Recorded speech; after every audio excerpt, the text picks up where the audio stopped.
4 से 500 की रेंज में मिलने वाले से पहले एक दफ़ा ज़रूर सोच लिया करें कि किसी की दिल ड्रेस को एक बहुत ही अच्छी लुक देते हैं। इनको लगाना किस तरह से है, चलिए वीडियो को स्टार्ट करते हैं।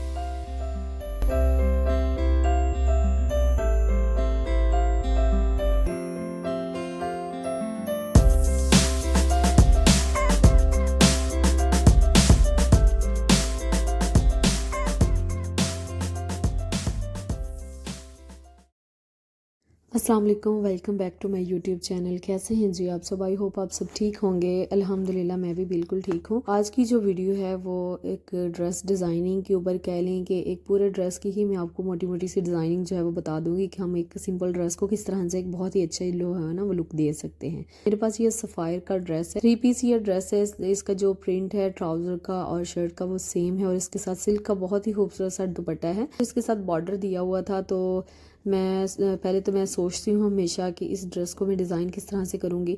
जो ड्रेस के साथ ये इन्वेलप सा दिया होता है ना, इसकी बैक साइड पर भी मैं इसकी पूरी डिज़ाइनिंग जो है वो बना लेती हूँ पहले। उसके बाद क्या होता है ना, बाज़ार जाकर आपको उसके साथ लेसेस वगैरह लेने में फिर मुश्किल नहीं होती। अगर आप पहले ही डिसाइड कर लेते हैं, पूरी डिज़ाइनिंग आप पहले ही रेडी कर लेते हैं अपने माइंड में या एक स्केच बना लेते हैं, तो बाज़ार जाकर फिर आपको पता होता है ना कि आपने उसके साथ कौन सी लेस लेनी है, कौन सा ऑर्गेन्जा लेना है, पाइपिंग लेनी है। कई दफ़ा ऐसे होता है कि मैं खुद अगर पहले डिसाइड ना करूं तो बाज़ार जाके मैं भूल जाती हूँ कि इसके साथ तो ये चीज़ मैंने लेनी थी, वो मिस हो गई।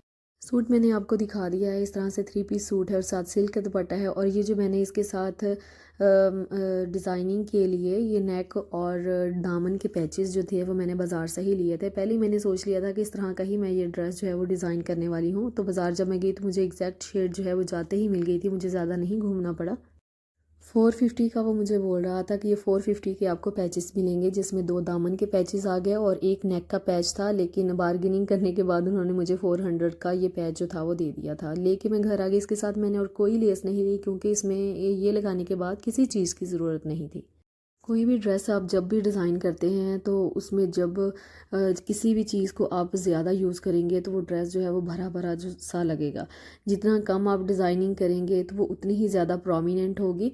तो इसी तरह से है कि अगर मैं इन पैचेस के साथ साइड्स पर, चौक पर या फिर नीचे दामन के ऊपर या फिर बाजुओं के ऊपर लेसिस जो है वो भर भर के लगाती, तो ये जो इतनी पैचेस की एक लुक जो थी वो निकल के आनी थी, फिर वो मध्यम पड़ जानी थी, वो बिल्कुल भी अच्छी नहीं लगनी थी। कोई भी चीज़ जो होती है ना वो ज़्यादा आप जब यूज़ करते हैं तो वो अच्छी नहीं लगती। तो कोशिश किया करें कि या तो आप लेसेस लगाएं और पैचेस ना लगाएं। अगर आप पैच लगा रही हैं तो साथ कोई भी लेस जो है वो ना लगाएं। तो यहाँ पर इसके साइड में जो बॉर्डर दिया हुआ था उसको मैं निकाल रही थी। इस तरह से सबसे पहले तो आपने जब भी आप ड्रेस को स्टिच करने लगती है ना तो उसको शिलिंग कर लिया करें और उसके बाद आयरन कर लिया करें। उससे उसकी सिलवटें अच्छे से निकल जाती हैं और आपको कटिंग करने में भी बड़ा ईजी हो जाता है। तो इस तरह से मैंने सबसे पहले तो पैच जो था वो उतार लिया, उसको आयरन कर लिया। अब मैंने ये देखिए जो फैब्रिक आपके सामने बिछाया हुआ है ना, ये डबल फोल्ड करके बिछाया है और इस तरह से जब हमने इसको फोल्ड किया तो 4 फोल्ड हो गया। और जो मेरी शर्ट है उसको मैं ऊपर रख रही हूँ ताकि मुझे आइडिया हो सके कि कितना करना है। इसकी जो मेजरमेंट्स है, उसकी लेंथ कितनी है, उसकी विड्थ हमने कितनी रखनी है। तो मैं हमेशा इसी तरीके से कटिंग करती हूँ। मैंने कभी जो है वो शर्ट के ऊपर दामन का निशान जो है वो नहीं लगाया। बस शर्ट में बिछा के रख लेती हूँ और इस तरह से मैं कटिंग कर लेती हूँ। मेरे लिए तो ऐसे ही ईजी हो जाता है। लेकिन ये है कि स्टेप बाय स्टेप जो है वो हमने इसको करते जाना है। और जो इसके शोल्डर, आर्म होल शोल्डर है, वहाँ पर मैं इसके लाजमी जो है ना वो निशान एक लगाती हूँ। उससे फिर क्या होता है ना कि यहाँ पर तो आपकी गलती का कोई चांस नहीं होता। तो मैं नहीं चाहती यहाँ पर कोई भी मिस्टेक हो। तो यहाँ पर ये देखिए इस तरह से मैं जहाँ पर फिटिंग की ये देखिए फिटिंग वाला निशान जो है वो भी मैंने साथ ही लगा लिया। अब ये इसको मैं बैक साइड को मैं साइड पे करके और जो फ्रंट साइड है ना उसको भी डीप आर्म होल की कटिंग दे रही हूँ। इससे क्या होता है कि जो आपके आर्म होल के पास फैब्रिक होता है ना वो इकट्ठा नहीं होता। और ऊपर से भी शोल्डर वाली साइड से 0.5 इंचेस मैं इसको ड्रॉप कर रही हूँ। और जहाँ पर मैंने इसकी फिटिंग की सिलाई लगानी है और उसके नीचे जो होता है स्लिट्स, वो उसका भी मैंने निशान साथ ही लगा लिया था। अब ये ट्राउज़र आ गया। ट्राउज़र भी सेम ही प्रिंट का है और इसी तरह मैंने इसको ऊपर बिछा लिया है।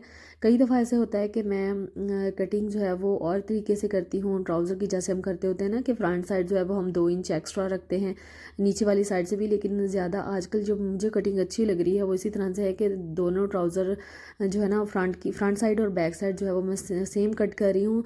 सिर्फ ऊपर वाली साइड से मैं सेम कट नहीं कर रही, यानी कि ये जो फ्रंट साइड है वो मैं 2.5 इंच जो है वो कम रख रही हूँ, और जो बैक साइड है आप देख सकते हैं कि जो बैक साइड है वो 2.5 इंच में ज़्यादा रखती हूँ। उससे क्या होता है कि आपके ट्राउज़र में बिल्कुल भी खिंचाव नहीं होता। और यहाँ पर मैंने कोई मार्किंग नहीं की। अब ये फ्रंट साइड जो है वो मैं, ये आप देख सकते हैं ड्रॉप किया है मैंने 2.5 इंच, और जो बैक साइड है वो मैं बिल्कुल सीधी ही कट कर रही हूँ। ये देखिए आपके सामने है। कई लोग ड्रॉप नहीं करते फ्रंट साइड को, नेफे वाली साइड से जहाँ पर इलास्टिक होती है वहाँ, उससे क्या होता है कि आपके टमी के पास, बेली के पास जो होता है ना, वो फैब्रिक बहुत ज़्यादा इकट्ठा हो जाता है इलास्टिक की वजह से। अगर आप ड्रॉप करेंगे तो वो कभी भी इकट्ठा नहीं होगा। और ये मेरे बाजू हैं, उसमें मैंने जो है वो जो फैब्रिक हमारा फैब्रिक की साइड से जो बॉर्डर हमारे पास आया था ना, तो मैंने इसके सेंटर में जो है वो यूटिलाइज़ किया। इस तरह से आपके स्लीव्स बहुत अच्छे बनकर रेडी होते हैं, और मैं स्लीव्स की कटिंग हमेशा इसी तरीके से करती हूँ। ये स्लीव्स हैं, स्लीव्स के आगे एक मैंने बॉर्डर अटैच किया है, और उसके ऊपर इस तरह से मैंने लेस जो है ना वो अटैच की है। जस्ट इसके जो जहाँ जहाँ पर मैंने एक्स्ट्रा फैब्रिक को अटैच किया है, क्योंकि मैंने डिफरेंट पैचेस जो हैं वो सेंटर में यूज़ किए हैं, तो जस्ट उस सिलाई को मैं थोड़ी सी छुपाने के लिए और बॉर्डर्स को इन्हेंस करने के लिए मैं छोटी सी जो है ना वो लेस जो है वो यूज़ कर रही हूँ। अब ये हमारे पैचेस हैं जो मैंने इसके साथ मैचिंग यूज़ किए हैं। कुछ लोग जो होते हैं ना वो बेस कलर को प्रेफर करते हैं। वो कहते हैं कि जो बेस कलर है अगर हम उस कलर का पैच लगाएंगे तो ज़्यादा इन्हेंस होगा, वो ज़्यादा अच्छा लगेगा। तो इसका जो बेस कलर था वो थोड़ा सा ब्लू पर्पलिश सा इसका शेड था, तो मैंने वो रख के भी देखा था, जो कि बहुत ओवर लुक दे रहा था, बिल्कुल भी इसके साथ अच्छा नहीं लग रहा था। और जो शॉप वाला था वो भी बार बार यही बोल रहा था कि बाजी तुसी बेस कलर लवो, वो ज़्यादा इहदे उत्ते उठेगा। तो मुझे नहीं अच्छा लगा, लेकिन जब जैसे ही मैंने ये मस्टर्ड सा येलो सा कलर देखा, उसके ऊपर रख के देखा, तो बड़ा अच्छा लग रहा था। कई दफ़ा ऐसे होता है कि जो हमारी लाइफ में रूल्स एंड रेगुलेशंस होते हैं ना, हर दफ़ा वो काम नहीं करते। यही असूल हमारी ज़िंदगी का है। कुछ चीज़ें जो होती हैं वो हमें चेंज करनी पड़ती है according to our choices, according to our designing में भी ऐसे ही होता है कि हमें काफ़ी सारी चीज़ें जो हैं वो चेंज करनी पड़ती हैं। अब ये नहीं है कि हर चीज़ हर किसी के ऊपर सूट नहीं करती। ड्रेसेस का भी एक ही हिसाब है। अब जिस शॉप के ऊपर मैं लेके खड़ी थी ड्रेस, सेम उसी टाइम पे एक लड़की लेके आई, सेम उसके हाथ में भी यही वाला ड्रेस था। तो मैं सोच रही थी कि मैं वो इसको कैसे डिज़ाइन करेगी, क्योंकि मैं तो घर से सोच के आई थी मैं इसको इस तरह से डिज़ाइन करूँगी कि इसके साथ मैं पैच लूँगी, और उसको मैं दामन पर भी लगाऊँगी, और मैं उसको नेक के ऊपर भी लगाऊँगी। फिर मैं जस्ट इसी वजह से खड़ी रही, देखती रही, क्योंकि इंसान जो होता है ना वो अपनी लाइफ में बहुत कुछ सीखता है, और सीखते रहना चाहिए इंसान। वो कहते हैं ना, हमारे नबी ने भी यही कहा है कि इल्म हासिल करो, और हम लोग एंड तक जो है ना वो इल्म हासिल ही करते रहते हैं। ये नहीं है ये किताबों का इल्म होता है, ये चीज़ों का नॉलेज होता है। कुछ चीज़ें हमें नहीं पता होती, कुछ चीज़ें हम दूसरों से देख कर सीखते हैं। तो इसी तरह से मैं शॉप पे उतनी देर वो खड़ी रही, देखती रही कि वो इसको किस तरह से डिज़ाइन करेगी। तो अब मैं पूछ तो सकती नहीं थी उससे, क्योंकि मेरे हाथ में भी सेम ड्रेस था, उसने भी देखा कि इसके पास सेम ड्रेस है। तो मैंने देखा कि उसने जस्ट लेसिस ली उसके साथ ना, उसने सिंपल जो थी वो एक बारीक लेस ली, एक थोड़ी चौड़े वाली दामन पर लगाने के लिए लेस ली। तो हर किसी की अपनी अपनी डिफरेंट चॉइस होती है। तो बताने में यहाँ पे ये लगी थी कि हर बंदा जो होता है ना वो उसकी चॉइस डिफरेंट होती है। कोई प्रेफर करता है कि इसके साथ बेस कलर का दामन के ऊपर पैच लगाए या फिर नेक के ऊपर पैच लगाए, लेकिन कुछ लोग प्रेफर करते हैं कि उसके साथ थोड़ा कंट्रास्ट में हो। तो वो शॉप वाला भी यही कहे कि बाजी तुसी ਇਹਦੇ ਨਾਲ ना बेस कलर लवो, वो ज़्यादा उठेगा, क्योंकि मोस्टली ज़्यादा लोग जो होते हैं ना वो बेस कलर का ही पैच लेके जाते हैं। तो यहाँ पर मैंने पैच जो था वो नेक के ऊपर इस तरह से लगाया जैसे आपने देखा। मेरे पैच लगाने का तरीका यही है, और ये इतना प्यारा लगा जब मैंने इसको पहन के देखा। नेक जो था ना वो मैं कहती हूँ बहुत खूबसूरत लग रहा था। दामन के ऊपर मैंने लगा तो लिया था, आगे चलकर मैं आपको दिखाऊंगी भी, लेकिन फिर क्योंकि मैंने जो था वो पैच उसके नीचे से कुछ भी नहीं कटिंग की, वो मैंने बाज़ार से ही इसके ऊपर जो था वो जो एम्ब्रॉयडरी वाले होते हैं उनसे इसके ऊपर पैच जो था वो लगवा लिया था। अब ये मेरे पास मॉर्टीन है, और बड़े ही ध्यान से कि कोई भी इसके ऊपर ना गिरने पाए, उसकी मदद से मैं इसको कट वर्क दे दूँगी। मेरे पास काविया भी है, लेकिन फिर कुछ लोग कहते हैं कि सिस्टर हमारे पास तो काविया ही नहीं है, तो आप और तरीका बताया करें, तो ये उनके लिए है। तो बड़े ध्यान से आपने करना है, कोल इसके ऊपर ना गिरने पाए। ये देखिए नेक हमारा परफेक्टली डन हो गया है। और इसकी जो बैक साइड है ना नेक की, वो हमने कैसी बनानी है। मैं हमेशा बैक नेक जो होता है वो भी बुकरम का ही बनाती हूँ, क्योंकि उससे आपके नेक की जो शेप बनती है ना, मैं कहती हूँ कि कभी बन ही नहीं सकती किसी और चीज़ से। तो ये मैंने बैक साइड जो थी वो रख कर उसका निशान लगा लिया साइड पे।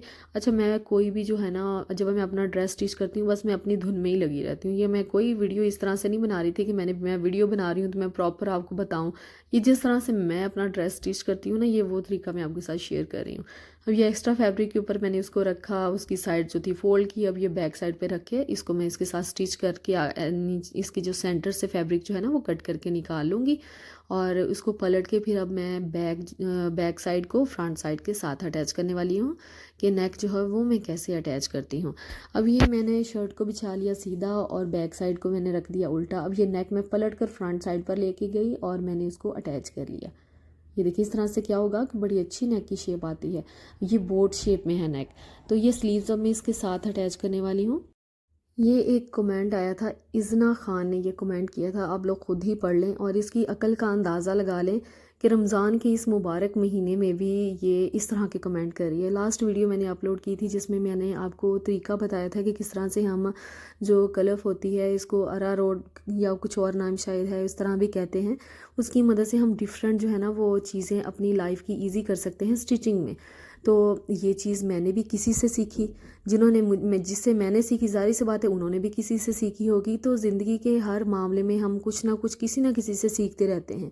अगर मैंने किसी से सीख के आपको सिखाई है तो ज़ाहिर सी बात है आपने मुझसे सीखी, आप किसी और को बताएंगे तो आप किसी और को सिखाएंगे। तो ये एक काम जो होता है ना वो सदका जारिया होता है, जो हम एक दूसरे को एंड तक सिखाते रहते हैं। इंसान चाहे बूढ़ा भी हो जाए ना तो कब्र तक भी वो इल्म सीखता रहता है। इल्म से मुराद किताबें नहीं होती, यही छोटी छोटी सी चीज़ें होती हैं जो हम किसी को देख के सीखते हैं, किसी को बता के सिखाते हैं। तो मेरा चैनल जो है वो एक आपको सिखाना है, आपकी ज़िंदगी को आसान बनाना है। तो जो चीज़ मैं दूसरों से सीखती हूँ, मेरी कोशिश होती है कि मैं वो आपको सिखाऊँ। यूट्यूब पर ही मैंने वीडियो देखी थी, बड़े अच्छे वो भी यूट्यूबर हैं, तो वो टेलर का शायद काम करते हैं, उन्होंने वीडियो इस पे बनाई, मुझे अच्छी लगी। मैंने सोचा मैं अपने सब्सक्राइबर के साथ भी शेयर करती हूँ। इसका मकसद ये नहीं है कि मैं उनकी नकल भी, आप कह लें ना कि अब मैं उनकी नकल कर रही हूँ, ये कॉपी कर रही हूँ, तो मुझे इसमें कोई फ़र्क नहीं पड़ेगा क्योंकि मैंने चीज़ वो सीखी है। तो और मेरा ये था कि मेरे सब्सक्राइबर्स जो हैं मैं उनको भी सिखाती हूँ, जिनको नहीं पता चलो उनको पता चल जाएगा। अब ये इनकी अकल का आप अंदाज़ा लगा लें कि कहाँ तक ये सोचती हैं। बस ऐसी नेगेटिविटी से बचें, रमज़ान का महीना है, सोचने से पहले अपनी बातों को देख लिया करें, तोल लिया करें कि आप किसी की दिल आज़ारी तो नहीं कर रहे। तो खुदारा ऐसी नेगेटिविटी से बचें, खुद भी खुश रहें और दूसरों को भी खुश रहने दें। तो ये दामन का एक पैच था जो कि मैंने आपको स्टार्टिंग में भी बताया कि मैं एक दफ़ा अटैच तो ऊपर कर दूंगी, लेकिन मैं बाज़ार से इसके ऊपर जो है ना वो मशीन से इसको लगवा लूँगी। तो अपना बहुत सारा ख्याल रखिएगा और मुझे भी दुआ में हमेशा याद रखा करें। अगर वीडियो पसंद आती है तो मेक श्योर वीडियो को लाइक कीजिएगा और चैनल को सब्सक्राइब कीजिएगा। अपना बहुत सारा ख्याल रखें। अल्लाह हाफिज़।